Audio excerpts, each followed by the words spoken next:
My fiancée slept with 3 strangers at her bachelorette party, so I disappeared, without a word. What followed shattered her perfect little world beyond repair. Mia and I, both 30, met when we were 24. It was at a mutual friend's birthday party. I still remember it, the way she laughed across the room at something someone said, her eyes sparkling with life. She was magnetic, beautiful, yes, but it was her energy that got me, that kind of infectious, radiant presence you just want to orbit. By the end of the night, we were outside on the patio, deep in conversation about everything: music, movies, travel, our big dreams. I was hooked. A few weeks later, we were dating. A year after that, we moved in together. Things were good. At least, I thought they were. Sure, Mia liked to party more than I did. She was the wild one, always ready for a night out. Me, I was more of the stay-in and cook dinner type. But I figured we balanced each other. I grounded her. She brought the spark. It worked. When I proposed last year, I was certain she was my forever. She cried,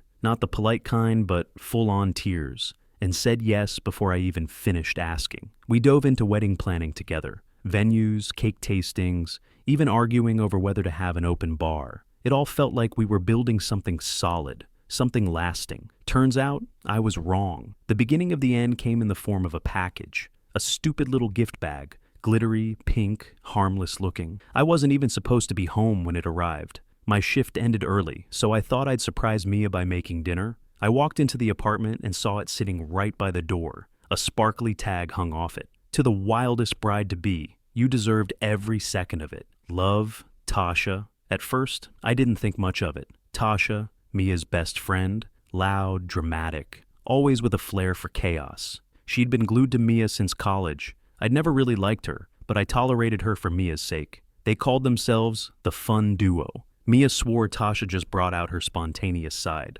But something about the note, it hit me wrong. I brought the bag into the kitchen and just stared at it for a few minutes. It's probably nothing, I told myself. Just a gag gift. Typical Tasha nonsense. Still, I couldn't shake the feeling. The words kept ringing in my ears. You deserved every second of it. Eventually, I gave in and opened it. Not to snoop, I told myself. Just curiosity. It was addressed to Mia, but left out in the open like that, practically begging to be peeked into. Inside were the usual bachelorette party things. A plastic tiara, a bride's last ride sash, glittery confetti that got everywhere. But then, at the very bottom, I saw something that made my stomach turn. A pair of men's boxers. Not folded, not clean, used. I stood there, frozen. Every instinct told me to stop thinking, to laugh it off. Maybe it's a joke, just a prank. Then I saw it, a flash drive. I don't even know what compelled me to plug it in. Maybe it was the boxers. Maybe it was the way the bag screamed, "Wild Night." But deep down, I think I already knew. There was only one file on the drive. I opened it. The video started off innocent enough. Mia and her friends were at a club, sitting in a booth, laughing, clinking glasses. She wore the tiara and sash. She looked stunning, like always, but there was something unrecognizable in her eyes, something unhinged. She wasn't just having fun, she was somewhere else. Then came the next clip, Mia on stage, a strip club clearly, grinding on a male stripper while her friends screamed and laughed. I tried to stay calm. Okay, I thought, bachelorette party, still not great, but maybe it's just performance, right? A show? But then she pulled the stripper off stage. Giggling, led him toward a private room. I paused the video. My heart pounded in my chest like it was trying to escape. Maybe it was just a joke, I thought. A dare. Maybe she didn't. I hit play again. The final clip left no room for doubt. Mia was in a lounge area, surrounded by 3 men. They were laughing, drinking, flirting. One of them leaned in and kissed her,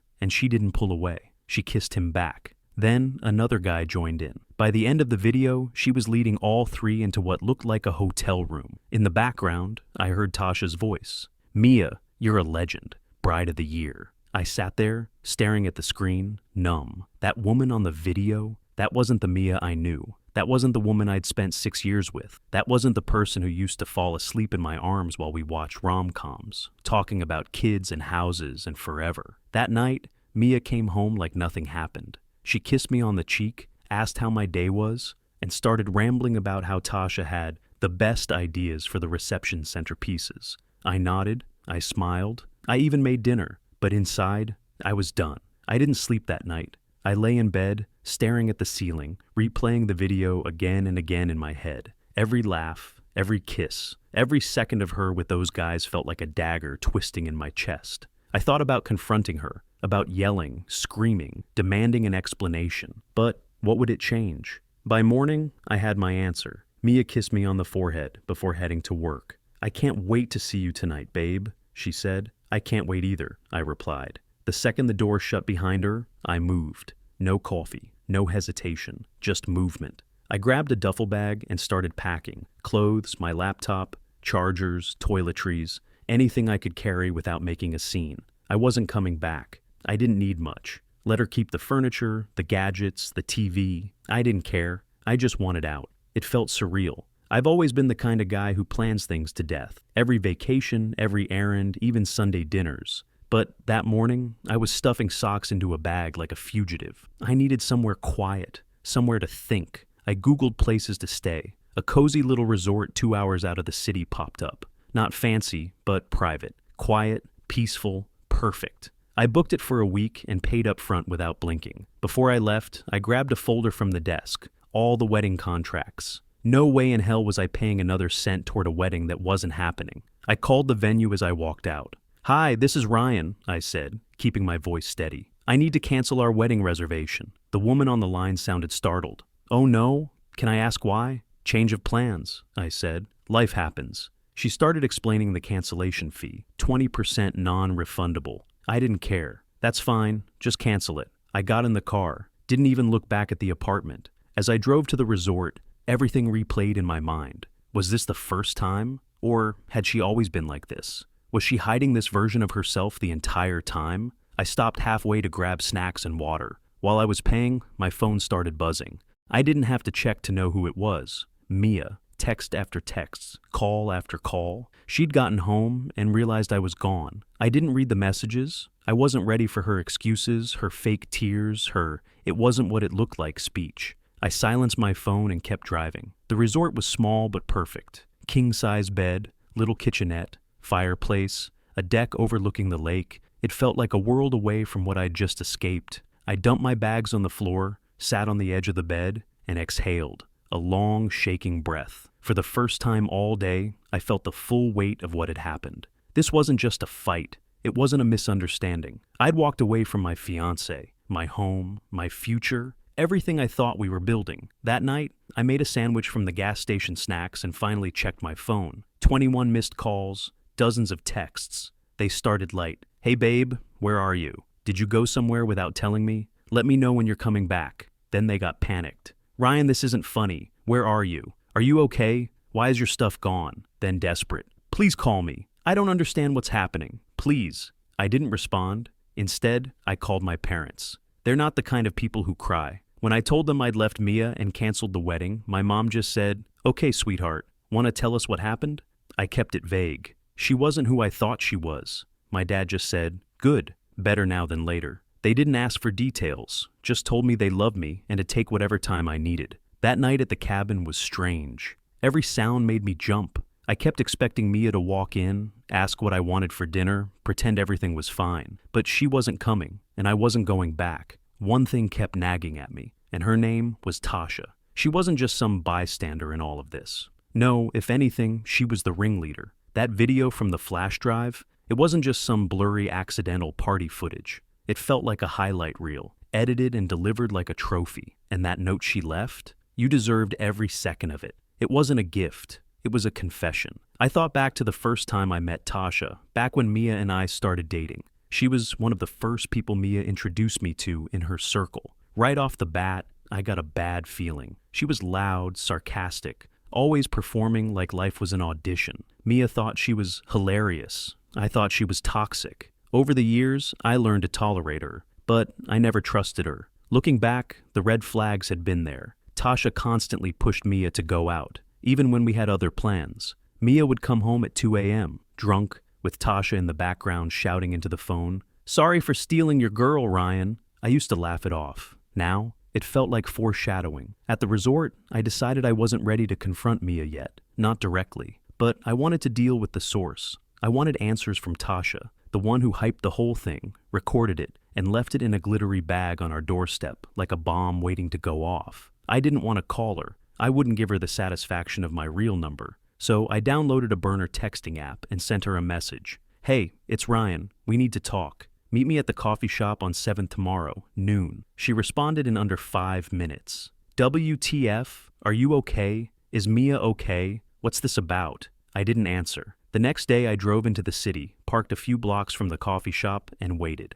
She showed up right on time. Tasha walked in, wearing the most Tasha outfit imaginable. A bright pink blazer, sunglasses indoors, and heels that looked more like weapons than footwear. She was trying to control the room the second she entered. I waited a few minutes before walking in behind her. Her expression shifted when she saw me. Surprise first, then smug confidence. Ryan, she said with a nervous smile, you scared me with that text. What's going on? I didn't waste a second. Cut the crap, Tasha. I know about the Bachelorette party. Her smile faltered. What do you mean? I leaned forward, voice low and calm. The flash drive, the videos, the package you left. I know everything. For a moment, she just stared at me. Then came the awkward, forced laugh. Come on, Ryan. It was just Bachelorette party stuff. You're not seriously upset about that, are you? Upset? I said, leaning back in my chair. That doesn't begin to cover it. What kind of best friend encourages cheating and then mails a souvenir? Her cheeks turned red. She looked around, suddenly aware of the people nearby.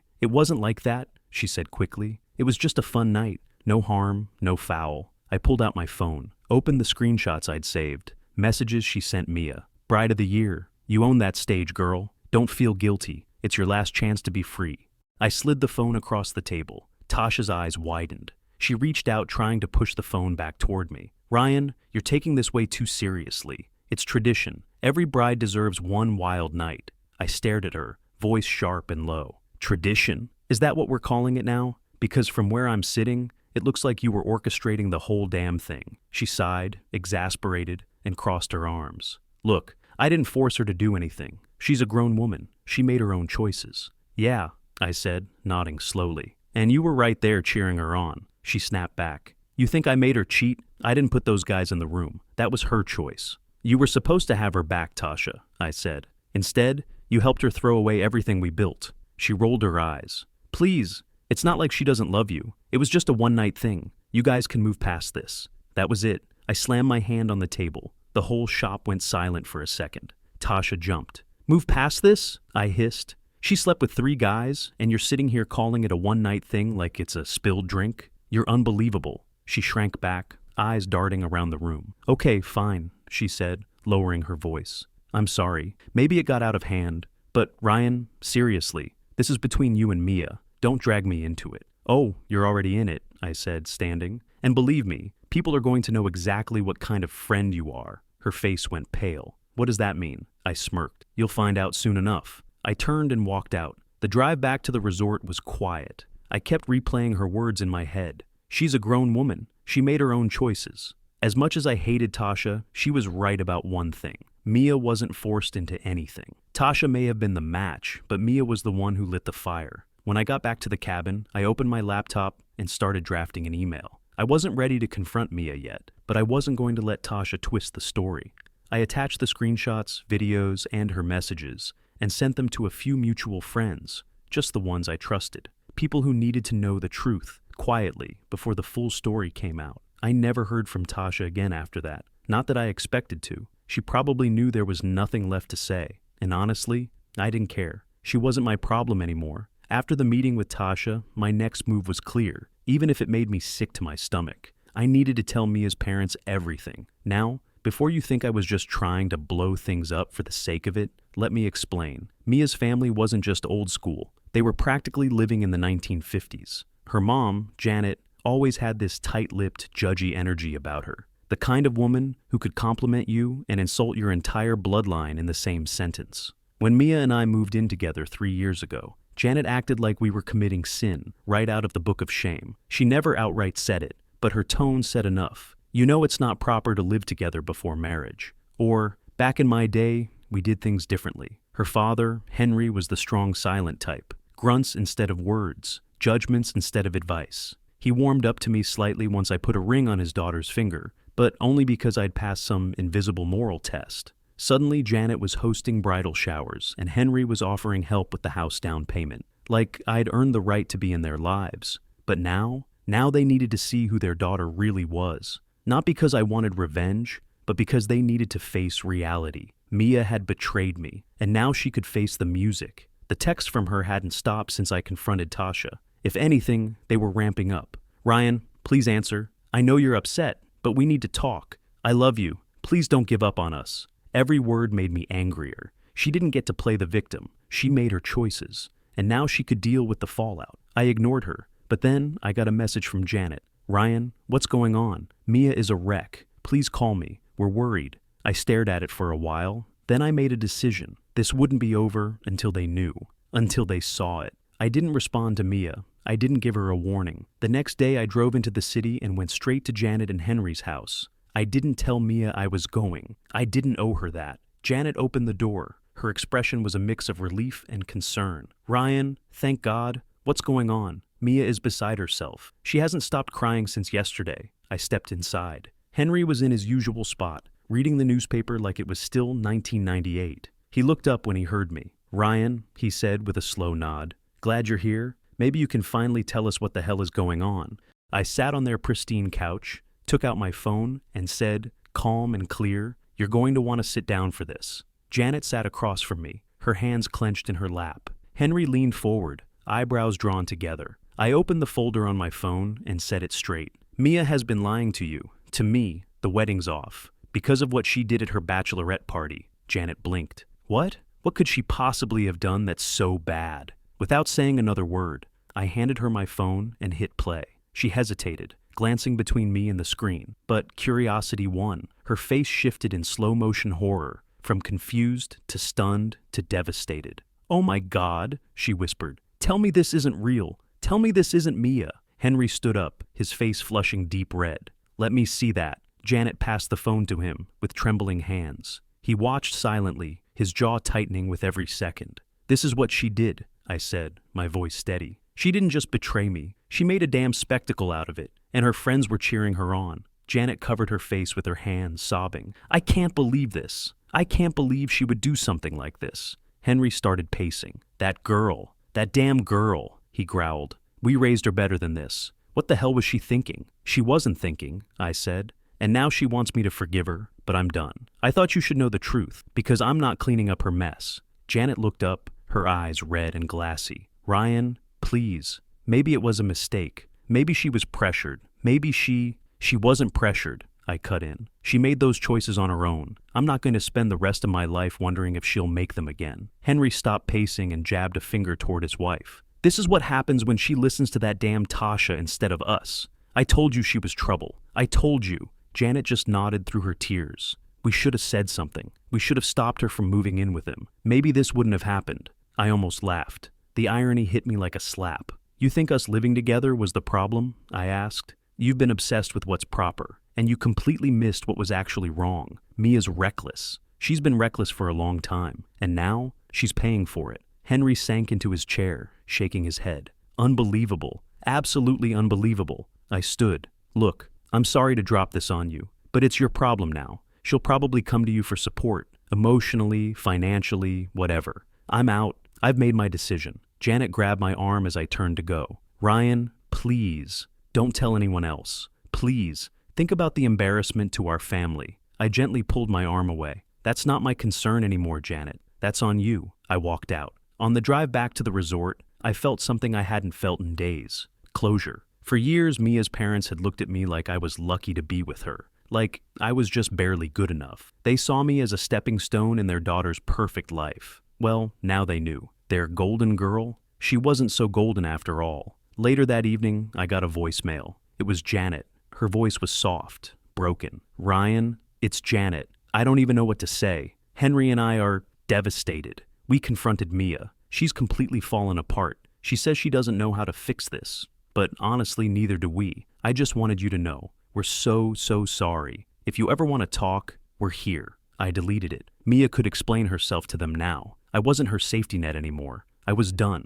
After telling Mia's parents the truth, things moved fast. Not because I pushed, but because the truth had a weight of its own. It didn't need help to destroy things. It just needed air. I didn't stop with Janet and Henry. Call it petty, call it vindictive, call it justice. But people needed to know the truth, the people who were closest to us, the ones who were going to ask questions when the wedding disappeared off the calendar like it never existed. And I wasn't about to let Mia rewrite the story. The first person I messaged was Rachel, one of Mia's closest friends. She wasn't as wild as Tasha, but she'd been there that night. She'd watched it all unfold and said nothing, laughing, filming, encouraging. I wasn't giving her a free pass. I sent a simple text. Rachel, I know what happened at the Bachelorette party. I've got the videos and the messages. Don't play dumb. We need to talk. She called me immediately. Her voice was shaking. Ryan, what the hell is this? Where did you get that stuff? Does it matter? I said. You were there. You saw what happened. There was a long pause.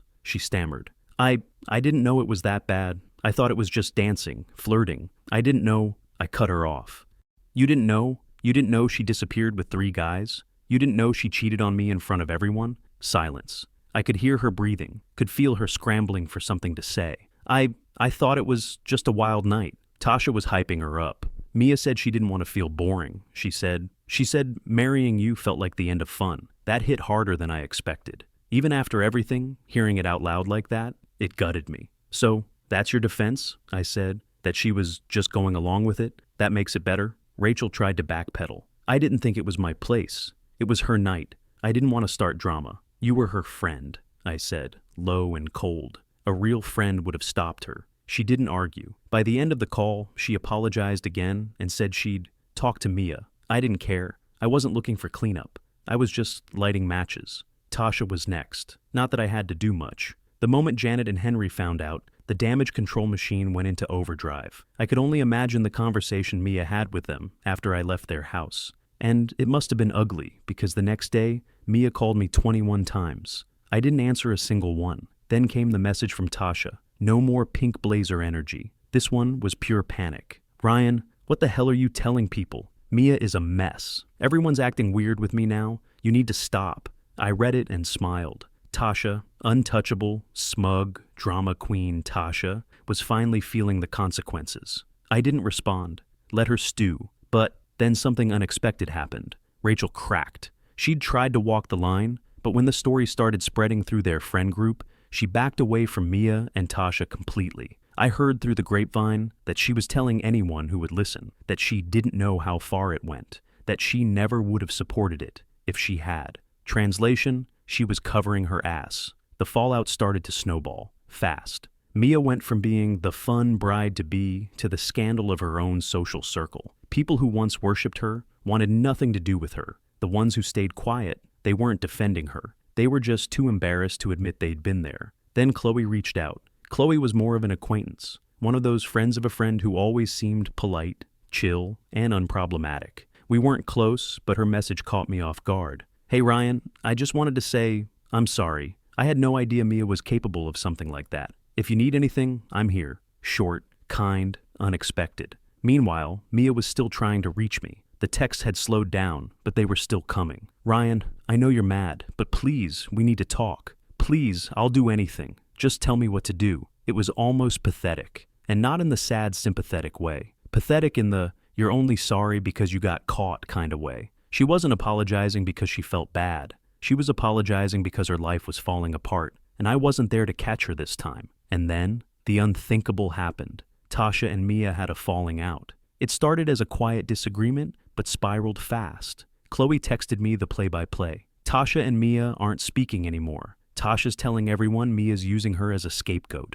Apparently, Mia had tried blaming everything on Tasha to save face, but Tasha wasn't having it. Don't act like I made you do anything, she reportedly yelled. You were all in. Stop playing the victim. And that was it. Their friendship, that chaotic duo that wrecked everything, went up in flames. I'll be honest, I felt a strange satisfaction. Tasha had spent years acting like she was untouchable, the puppet master, the queen bee. Now she was just another name Mia had burned in desperation. But the collapse didn't stop there. Janet called me again, another voicemail. Ryan, she's falling apart, completely. She says she doesn't know how to fix this. We don't either. We're so sorry. Please let us know if you want to talk. I deleted it. They could deal with her now. Let her cry to them. Let them be the safety net she'd always had. But the net was breaking. Hard. Turns out, after our talk, Janet and Henry reached their limit. Mia had shown no remorse, just deflection, excuses, and tears. She told them I had overreacted, that it was just one night, that I was being cruel for ruining her life. That didn't sit well with them. Their whole image, their precious reputation, was now dripping with scandal, and they couldn't take it. So they kicked her out, literally, packed up her things, left them on the porch, and told her not to come back until she took responsibility. Knowing Janet, she probably added something like, "You're an embarrassment to this family." Mia tried staying with Tasha, but after their fight, that door was slammed shut. She reached out to other friends, but by then, most of them had already ghosted her. Rachel ignored her. Others didn't want to get caught in the drama. By the end of the week, Mia was couch surfing wherever she could. But it got worse. Her job, gone. She worked at a cushy office gig, one her dad, Henry, helped her get. She never earned it. He pulled strings, gave her the shortcut, and she'd been coasting ever since. But after he kicked her out, he pulled those strings back. From what I heard, her manager wasn't thrilled with her performance anyway. She'd been showing up late, missing deadlines, slacking off. The personal drama leaking into the office didn't help. They called it downsizing. But everyone knew the truth. She was a liability, and Henry wasn't going to cover for her anymore. When Chloe told me Mia lost her job, I didn't gloat. But I'll be honest, it felt like justice. Not because I wanted her to suffer, but because for once she had to live with the fallout. For years she'd coasted through life, trusting that someone, anyone, would clean up her messes. Not anymore. I heard through Eric, one of our few mutuals left, that she'd tried calling him too. She wanted to crash at my place, he told me. I shut that down real quick. I told her, this isn't my problem. Eric wasn't being cruel. He just wasn't willing to let her manipulate him the way she tried to manipulate me. Eventually, Chloe told me Mia found a room to rent, a rundown apartment across town, used the last of her savings to pay the first month's rent. That was it. Her safety net was gone. She picked up a part-time job at a coffee shop. Not enough to survive, just enough to stay afloat. She's barely hanging on, Chloe said. I don't think she's ever been this low. The part that surprised me wasn't that she fell. It was how quickly everyone turned their backs. Mia used to be the center of everything, the planner, the life of the party, the one who knew everyone, who never went anywhere alone. Now, no one returned her calls. Tasha washed her hands of it. She's not my responsibility anymore. Rachel ghosted her completely. I can't deal with that level of drama. Even Chloe, who had tried to stay neutral, eventually cut contact. She had burned every bridge, and she was alone. Would I be lying if I said it didn't feel satisfying? Maybe. But it wasn't about revenge anymore. It was about reality. Actions have consequences. And for once, Mia couldn't talk her way out of it, couldn't cry her way out, couldn't flirt or fake or laugh her way into a better outcome. She had to sit in it. Every mistake, every lie, every betrayal. As for me, every day felt lighter, like I was walking away from the wreckage and towards something whole again. By the time Mia was scraping together rent money and slinging coffee behind a counter, I was done watching, done listening, done checking for updates through Chloe or Eric or anyone else in that circle. But that didn't stop the messages. They kept coming, slower now, less dramatic. The hysteria had turned into desperation. She didn't try to justify herself anymore, just begged. Ryan, please talk to me. I have no one else. I'm sorry for everything. I lost my job, my home, everything. Please, I'll do anything. Just tell me what you want. But that was the thing. I didn't want anything. She had nothing left to offer. No excuse, no apology, no version of I messed up was going to make this livable again. And I wasn't going to let guilt crack the door open. She made her choices. Now she was living with the consequences. A week later, Eric gave me one last update. He didn't mean to. He was just venting. She called me again, man, he said, crying, said she didn't know what to do, didn't know where to go. I told her straight up, this isn't my problem, and that was it. That was the final echo of Mia's voice in my life. Not from her directly, but from the people she used to lean on, the ones she assumed would always catch her when she fell. Now, no one was there. Eventually, Chloe told me Mia had found a tiny room in a sketchy part of town. She'd used the last of her savings for the deposit. The place had no air conditioning, shared bathroom. She was rationing grocery store brand noodles and working morning shifts at a coffee shop just to scrape by. She's barely hanging on, Chloe said. I've never seen her like this. And the thing was, I believed her. Because this was the first time in Mia's life where there were no backups, no rich parents bailing her out, No friend group cleaning up her drama. No groom waiting at the altar, willing to overlook it all. For the first time, she had to live inside her own disaster. And while some part of me would have once wanted her to suffer, now all I wanted was distance. I didn't need her to hurt anymore. I just needed her gone. And she was. The friends who still checked in with me, they weren't asking for gossip. They just wanted to make sure I was okay. The most unexpected one was Chloe. She messaged again a few weeks later. Hey, I know it's been a while, but if you ever want to grab coffee, talk, or just clear your head, I'm around. I didn't respond right away. I didn't know if I was ready for that yet, any of it. But it made me realize something. I was healing, not instantly, not dramatically. There was no cinematic moment of clarity, no voiceover in my head wrapping things up with a bow, just slow, quiet progress. Each day at the resort, I got up earlier, walked by the lake, breathed. Sometimes I read, sometimes I sat in silence. Sometimes I just stared at the water for hours and let my thoughts run wild. The nightmares stopped coming. The anxiety stopped hitching in my throat every time my phone buzzed. And eventually, I stopped checking my phone at all. I called my mom one night. She asked if I wanted to come home for a while, just to reset. I told her I was thinking of taking some time to travel instead. Just me, somewhere I'd never been. A fresh start. She cried, not out of worry, out of relief. "You're strong, sweetheart," she said. "I know it hurts, but I'm proud of you." And that was the first time I believed it too. I wasn't the heartbroken guy anymore. I wasn't the jilted groom or the poor guy who got blindsided before the altar. I was a man who walked away from something toxic, quietly, without revenge, without theatrics, just truth. That was enough. The wedding venue refund hit my account a few days later, minus the cancellation fee. I didn't care. I didn't want it. I donated half of it to a domestic abuse recovery center and used the rest to book a flight. Nowhere fancy, just somewhere new. I left the cabin key at the front desk with a thank you note. As I drove away, I didn't look back. No rear-view glances, no final texts, just forward. There was no Mia waiting at the end of this story, no dramatic confrontation, no makeup kisses in the rain, just a man who learned, the hard way, that love isn't enough when honesty doesn't exist. I don't know where Mia is now. I stopped asking, stopped wondering. She became a lesson, one I paid dearly for, but one that shaped me more than she ever could have imagined. Some people never learn, others break, then grow. I chose the latter, and every day since, that choice has felt like freedom.